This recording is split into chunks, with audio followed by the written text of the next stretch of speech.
우리 다섯 번째 주제는 떡과 잔입니다.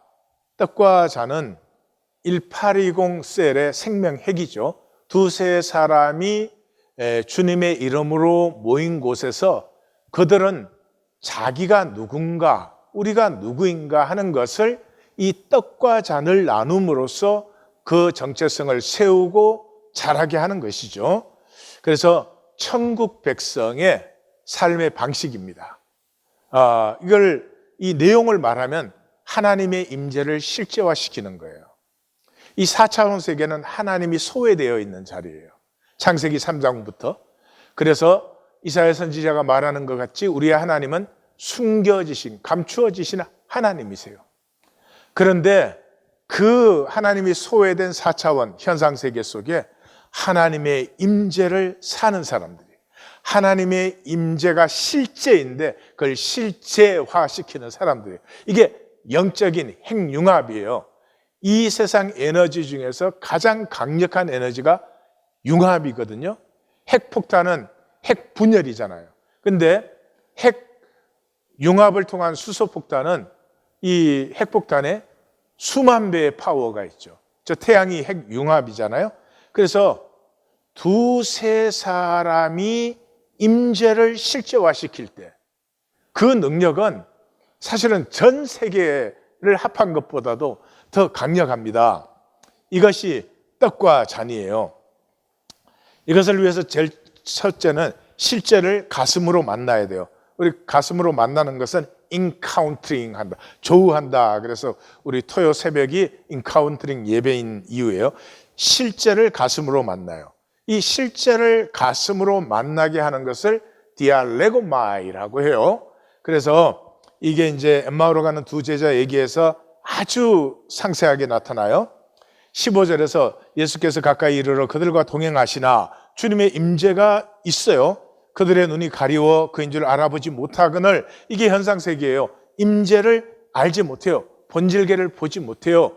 예수님께서 진실로 진실로 내가 내게 말하느니 사람이 거듭나지 아니하면 하나님 나라를 볼 수 없다. 그러니까 거듭났다는 말은 4차원 세계를 살던 사람이 무한차원 세계에 들어온 거예요. 그럼 무한차원 세계에 보이니까 들어왔겠죠. 그래서 예수님이 너희가 길 가면서 하는 이야기가 무엇이냐 이렇게 물으니까 이 사람들이 나사렛 예수에 대해서 가장 정확한 사실을, 모든 사실을 다 그대로 얘기해요. 다 머리로는 알고 있어요. 우리는 그가 말과 일에 능한 선지자여거늘 우리의 대제사장들과 관리들이 십자가에 못 박았다. 우리는 그를 이스라엘을 속량할 메시아라고 바랐는데 그들이 십자가에 못 박았다. 그런데 사흘째 되는 날 여자들이 새벽에 무덤에 가서 천사들을 만났는데 그가 살아나셨다 하더라. 그래서 두 사람이 달려가서 봤더니 빈 무덤만 있었다. 더 이상 정확할 수가 없어요. 그럼에도 불구하고 그게 실제가 아니에요, 가슴에. 그래서 여전히 무능력, 무기력, 무감동해요. 미련하고 마음에 더디 믿는 자들이에요. 여기 마음은 하트입니다. 그래서 실제라는 것은 머리의 지식이 가슴에 느껴지는 거예요. 이런 고난을 받고 자기 영광에 들어가야 할 것이 아니냐.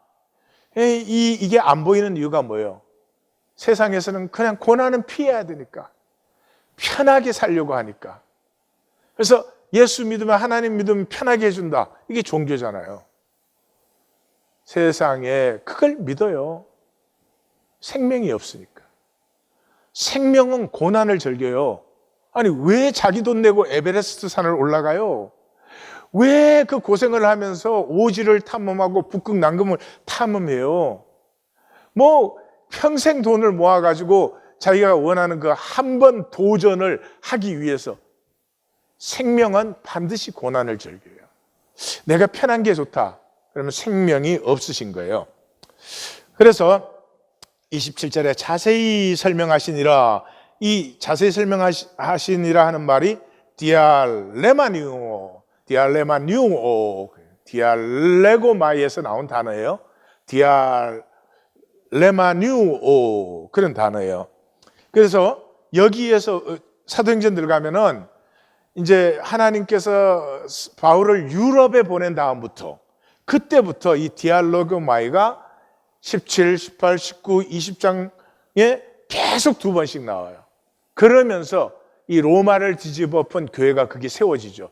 그리고 24장에서도 잡혀서 증거하는데 2번 나오고 총 결론을 밤이나 낮이나 디알레고마이 하더라, 이렇게 사도행전이 끝나는 것이죠.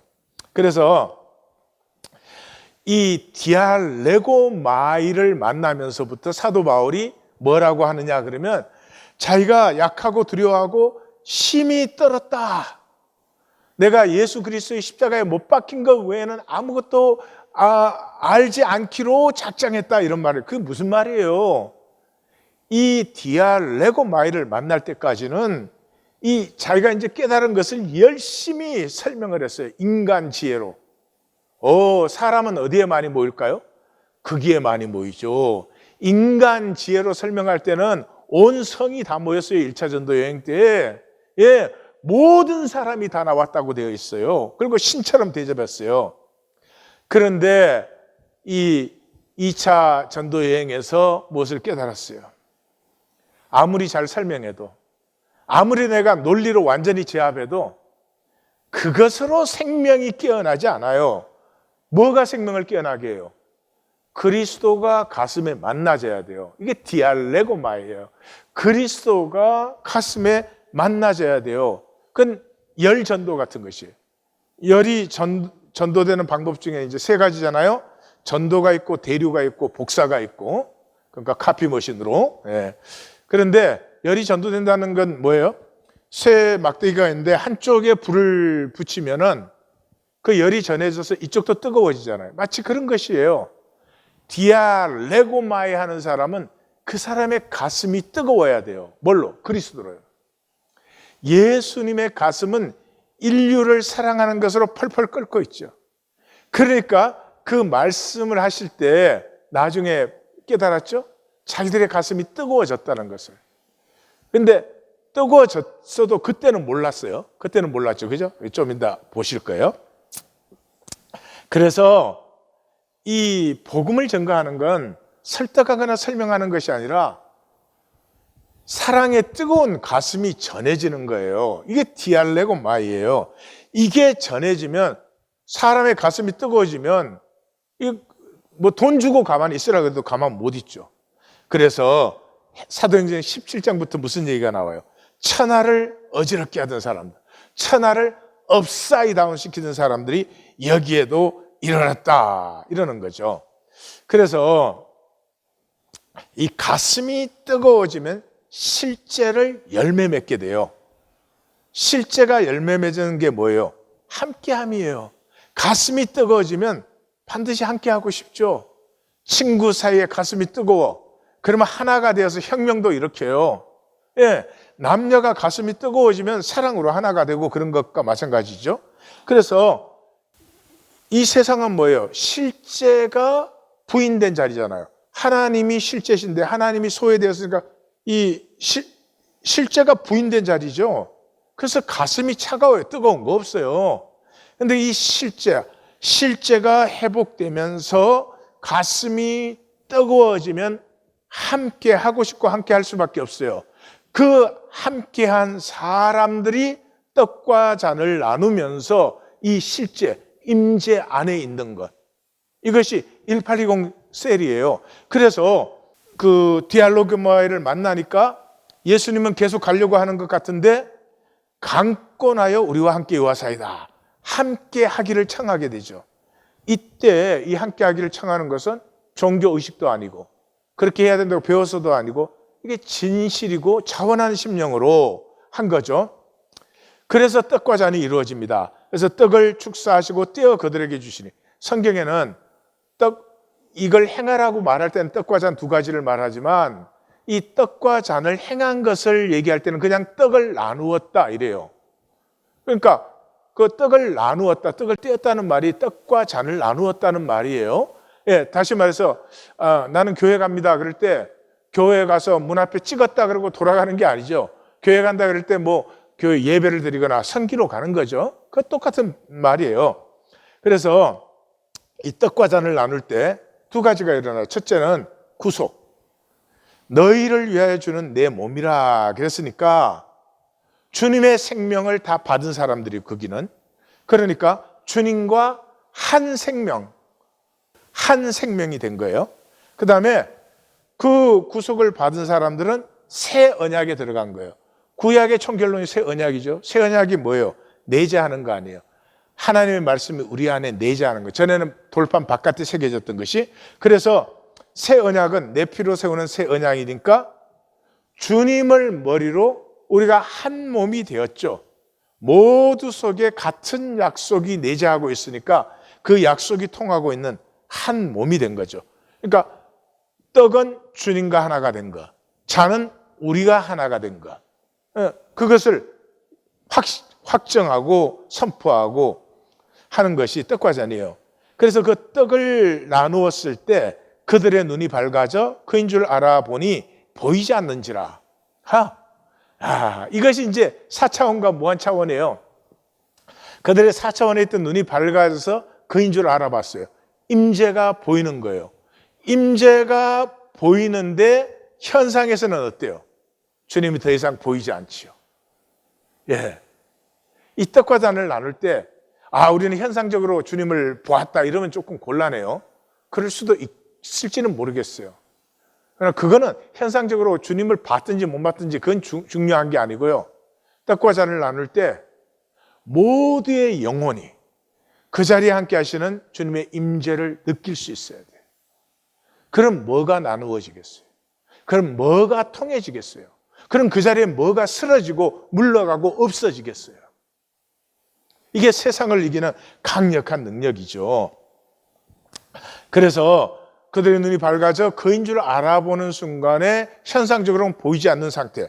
이게 부활하신 주님의 임재가 그 자리에 역사하는 것이죠. 우리에게 말씀하시고 성경을 풀어주실 때 마음이 뜨겁지 아니하더냐. 그러니까 뜨거웠을 땐 자기들이 뜨거운 것도 몰랐죠. 근데 지금 뜨거운 걸 알았어요. 언제? 떡과 잔을 나누었을 때. 떡과 잔을 나누었을 때 주님이 내 가슴에 오셨구나. 우리가 주님의 임재 안에 있구나. 이것을 비로소 느끼는 거예요. 그래서 떡과 잔이 중요해요.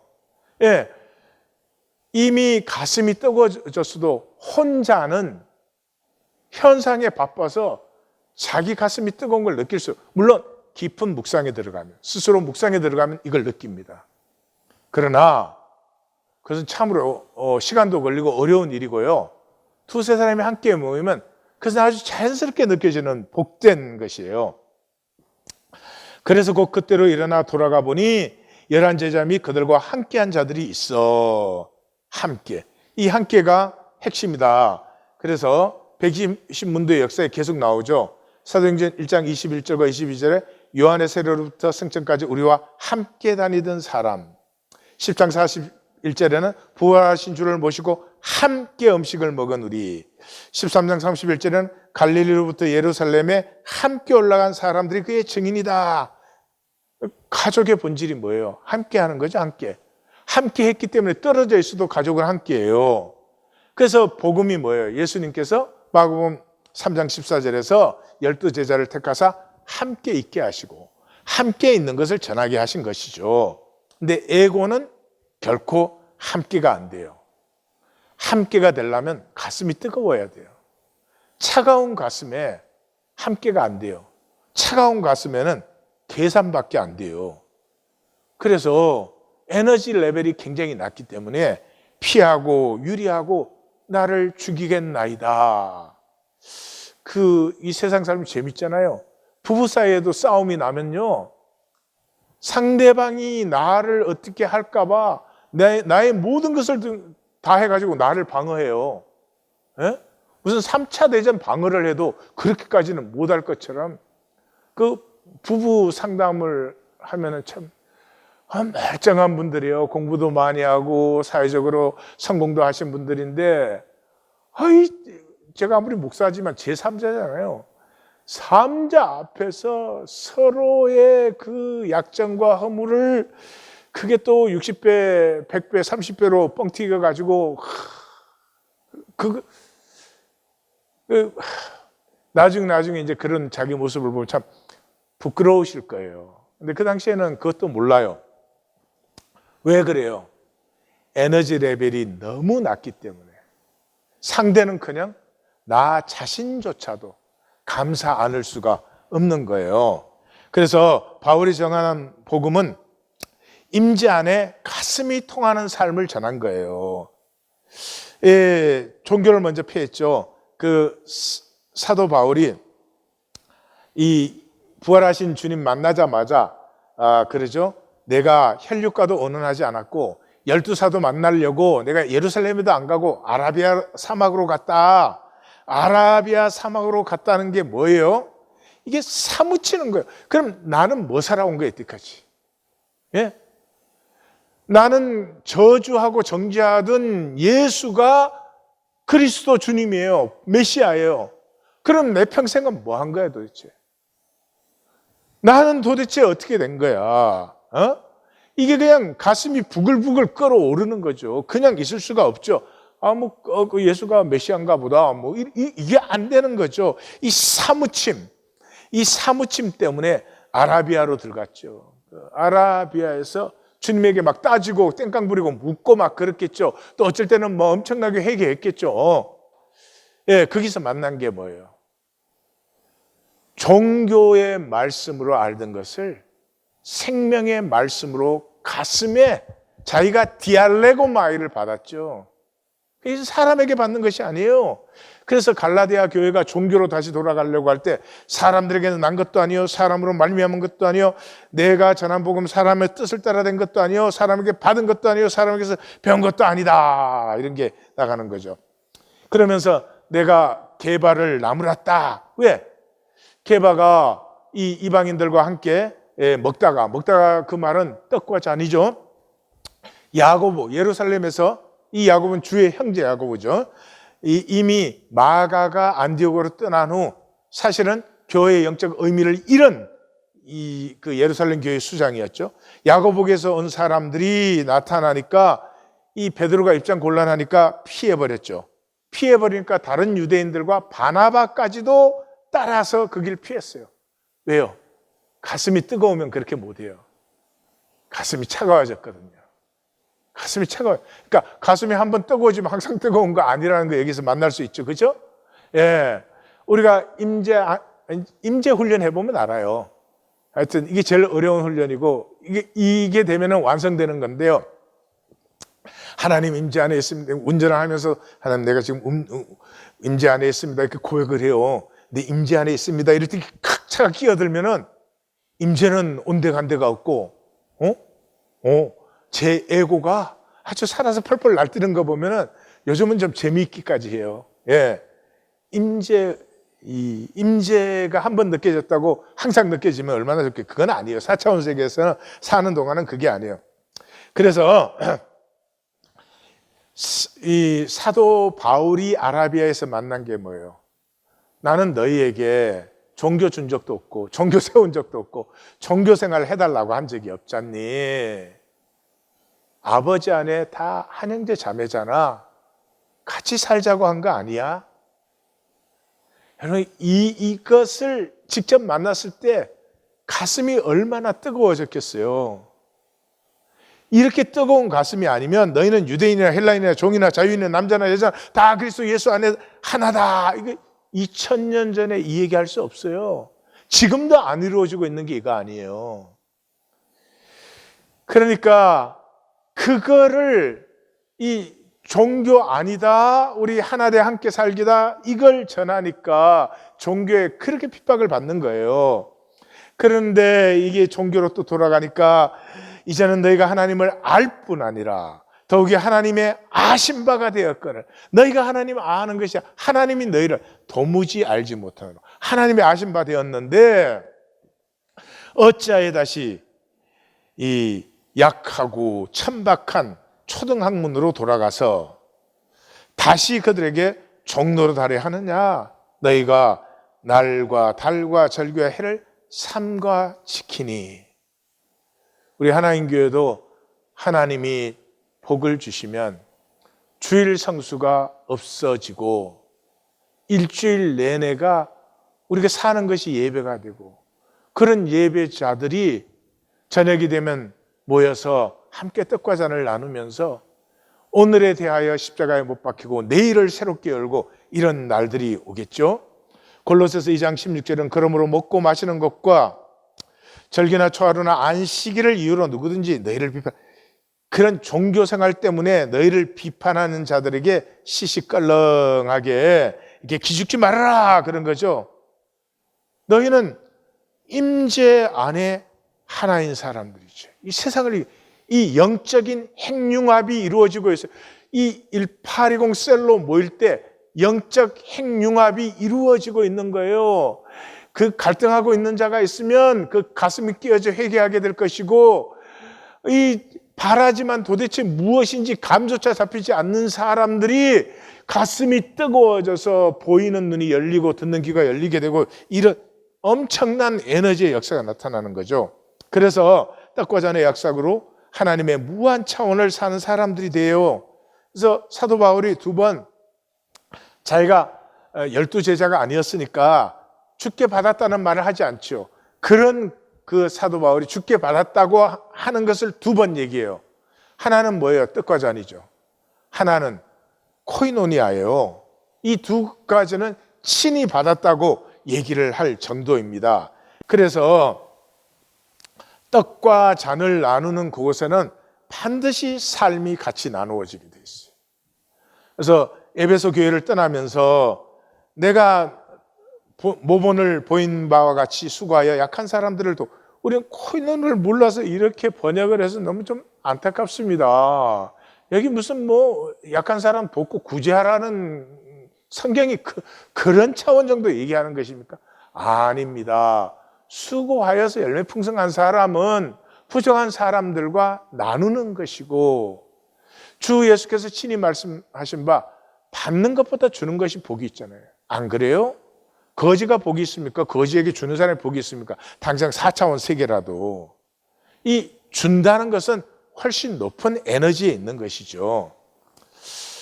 그래서 우리 고난주간 새벽성회를 마치면서 이제 우리에게는 함께 바라보는 가슴이 피어났습니다. 이제 함께 바라보며 1820 셀의 길을 가기 원합니다. 그래서 저에게 설득당하지 마십시오. 제가 혹시라도 설득했을까 봐 겁이 나요. 제 설득에 무슨 능력이 있겠어요? 지식으로 참여할 수 없어요. 지식으로 참여하는 사람, 계산하는 사람은 아나니와 삽비라 되는 거예요. 절대로 그런 4차원으로 어떻게 무한 차원에 참여해요? 그건 절대로 아닙니다. 안타까움으로 참여하는 것이고, 회개하라, 아니면 진정 회개하기를 원하는 사무침이 있어야 되는 것입니다. 그리고 세상에 대하여 죽고 하나님 나라를 살고픈 열망이 있어야 됩니다. 열망이 있어야 돼요. 하나님의 형상의 나, 아름다운 나, 사랑으로 사는 나, 순결한 나, 그걸 한번 살고 싶은 사무침이 있어야 돼요. 이 욕심과 정욕 가지고 이게 하나님 나라 더 좋다니까 어떻게 그렇게 하나님 나라를 살 수가 있겠어요? 그건 절대 아니에요. 내 안에 있는 이 하나님의 형상의 나, 내가 살아보지 못한 나, 세상에서 살지 못하고 억눌린 나를 살아보고 싶은 간절한 열망이 있어야 됩니다. 말씀이 여기까지 인도하셨으니까 우리 성도님들 속에는 열망의 씨앗이 분명히 있을 텐데 이것을 가꾸십시오. 하나님의 마음을 느껴보십시오. 포로로 사로잡힌 그 땅에서 3번 이렇게 말씀하십니다. 주 여호와의 말씀이니라 내가 어찌 악인이 죽는 것을 조금인들 기뻐하랴. 그가 돌이켜 그 길에서 떠나 사는 것을 어찌 기뻐하지 아니하겠느냐. 주 여호와의 말씀이니라 나의 삶을 두고 맹세하노니 나는 악인이 죽는 것을 기뻐하지 아니하고 악인이 그 길에서 돌이켜 떠나 사는 것을 기뻐한다. 이스라엘 족속과 돌이키라. 너희 악한 길에서 떠나라. 어찌 죽고자 하느냐. 주 여호와의 말씀이니라 죽을 자가 죽는 것도 내가 기뻐하지 아니하노니 너희는 스스로 돌이키고 살지니라. 하나님,